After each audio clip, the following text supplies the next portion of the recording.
শনিবার সকালে সিপিএমের রাজ্য সম্পাদক মণ্ডলীর এক সভা অনুষ্ঠিত হয়। সভায় বর্তমান অদ্ভুত পরিস্থিতি নিয়ে আলোচনা করা হয়।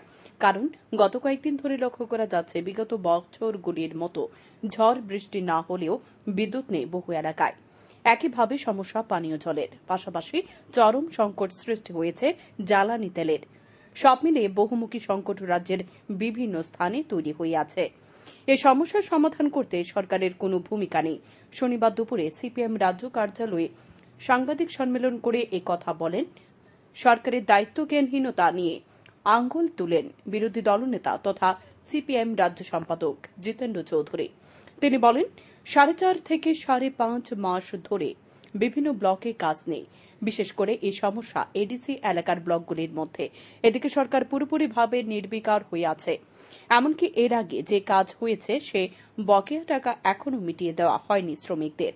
এপ্রিল মে মাসে কখনো খরা হয়, আবার কখনো বৃষ্টি হয়, সাথে কিছু ঝড় তুফান থাকে। আর এটা কোনো এক বছরের আকস্মিক ঘটনা নয়, সবসময় এগুলো হয়ে থাকে। এর জন্য জনজীবনের অসুবিধা হতে পারে ভেবে সরকারের আগাম প্রস্তুতি সব সময় থাকে, এবং যেহেতু এই পরিস্থিতির জন্য কাজকর্ম কম হয় তাই সরকারকে অতিরিক্ত ব্যবস্থা করে রাখতে হয়। কিন্তু সেটা না করার ফলে পেট্রোল সংকট তৈরি হয়েছে। পুলিশকে পেট্রোলের পাম্পের শৃঙ্খলা রক্ষা করতে লাঠি চার্জ করতে হচ্ছে। এই ধরনের দৃশ্য আগে কখনো দেখা যায়নি।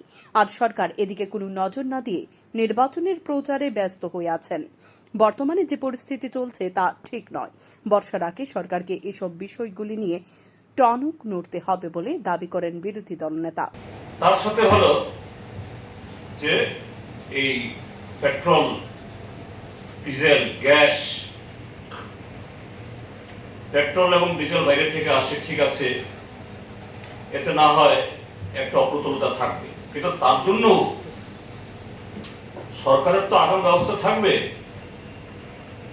দেশে এখন এই ডাবল ইঞ্জিনের সরকার, ত্রিপুরার যে ট্রিপল ইঞ্জিনের সরকার, এই আগরতলা শহরেই যে ডিজেল পেট্রোলের জন্য 1.5-2 কিলোমিটারের বেশি লম্বা লাইন হচ্ছে।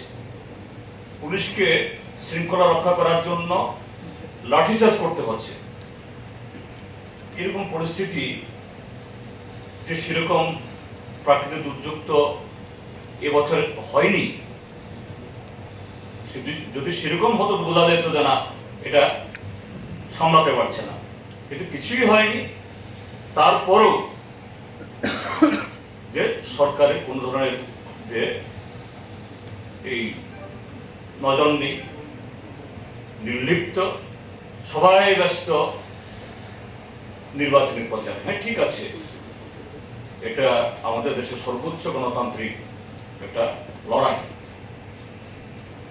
মন্ত্রীরা কেউ কেউ বাইরে যাবেন, মুখ্যমন্ত্রী বাইরে যাবেন, কিন্তু রাজ্যের এই অচল অবস্থা দেখার জন্য তো কেউ থাকবেন।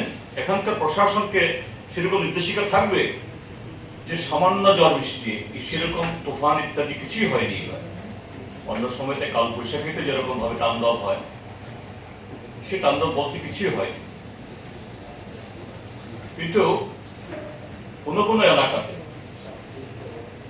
যেখানে এরকম কিছু হয়েছে, বিদ্যুৎ চলে গেছে 2 দিন, 3 দিন, 4 দিন, 5 দিন, 6 দিন অবধি প্রশাসনের কোনো ধরনের